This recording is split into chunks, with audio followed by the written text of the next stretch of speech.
প্রিয় দর্শক বন্ধুরা, এই মুহূর্তের জন্য উঠে আসছে ডিএ মামলায় গুরুত্বপূর্ণ খবর আপডেট এবং সেই পরিপ্রেক্ষিতে সর্বোচ্চ ন্যায়ালয় সুপ্রিম কোর্টের দারুণ খবর।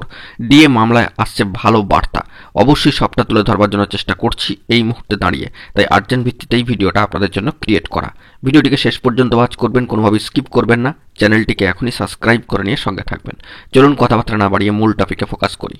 এবার ডিএ মামলায় সর্বোচ্চ ন্যায়ালয় সুপ্রিম কোর্টের দারুণ খবর এবং সেই অর্থেই কিন্তু সর্বোচ্চ ন্যায়ালয় সুপ্রিম কোর্টে এই গুরুত্বপূর্ণ মামলা জানুয়ারিতে উঠতে চলেছে এবং এই বিষয়ে অবশ্যই কনফেডারেশন অফ স্টেট গভর্নমেন্ট এমপ্লয়িজের সম্মানীয় সাধারণ সম্পাদক সম্মানীয় মলয় মুখোপাধ্যায় মহাশয়ের তরফ থেকে উঠে এসেছে গুরুত্বপূর্ণ বার্তা।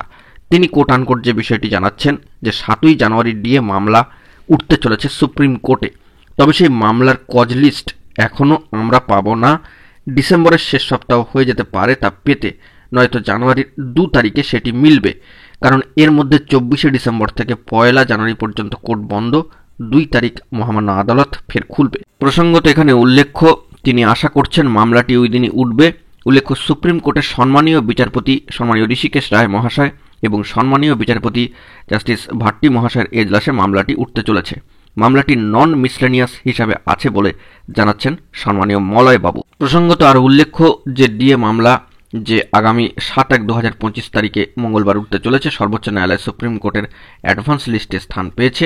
ডেইলি কজ লিস্ট আর কয়েকদিনের মধ্যেই কিন্তু জানা যাবে, তখন তা কর্মচারীদের জানিয়ে দেওয়া হবে, এমনটাই কিন্তু বার্তা কনফেডারেশন অফ স্টেট গভর্নমেন্ট এমপ্লয়িজের সাধারণ সম্পাদক মলয়বাবুর তরফ থেকে। তো অত্যন্ত গুরুত্বপূর্ণ খবর আপডেট উঠে আসলো। এখন এটুকুই, সকলে ভালো থাকবেন, চ্যানেলটিকে অতি অবশ্যই সাবস্ক্রাইব করে সঙ্গে থাকবেন। ধন্যবাদ।